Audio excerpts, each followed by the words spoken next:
Hi, good evening. My name is Patrick Morin, as many of you can guess.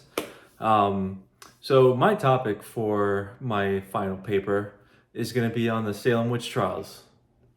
Surprise, the lawyers doing Salem witch trials. But I chose it because to me it's one of the most fascinating episodes of early colonial history where you have an entire population of people that just suffer mass hysteria. And I'm trying to tap into the why. Why did that happen? And one of my theories, one of my working theories, is that the King Philip's War and the constant fighting between the Native American tribes in the area kind of caused PTSD in many people. Not so sure if it's a societal PTSD, like something that can affect everyone in society, but at least the majority of people, or at least the older crowd who lived through the King Philip's War, and some of the younger people that grew up not fighting the natives, but fighting, knowing about the fighting and knowing about the history and the warring and the constant anxiety. I think that had a lot to do with it.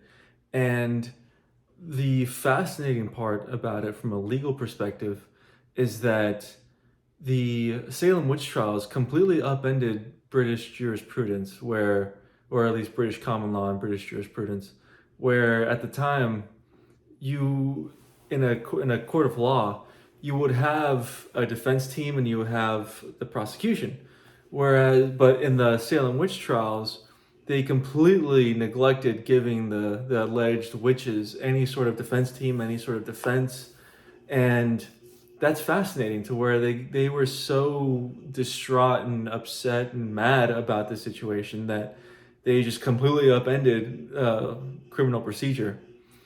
And the other fascinating part is that for a while before Salem, the idea of spectral evidence had gone not so much out of style, but pretty much became illegal to use as evidence in a court of law. And spectral evidence is essentially where if I'm asleep in my bed and I see you come into my room in the middle of the night, I could say that I saw you come into my room in the middle of the night and saw you and you started torturing me. Obviously, there's no evidence of that. It's just hearsay that I saw you come into my bedroom and you were torturing me in the middle of the night. And that was called spectral evidence. And the fact that someone sees you do that is evidence to suggest that you're a witch. And by then, for obvious reasons, you can't really prove that in a court of law. And even at that point, British common law, I think for about 100 years prior, had already outlawed spectral evidence as evidence in a court of law. But at Salem, that went out the window, and they were using spectral evidence as evidence of proof that you are a witch. So that's the fascinating part of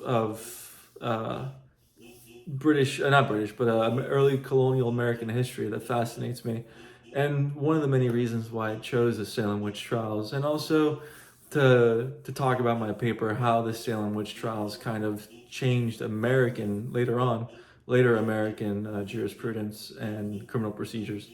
So thank you. I hope you all have a wonderful Merry Christmas and a Happy New Year, and God bless.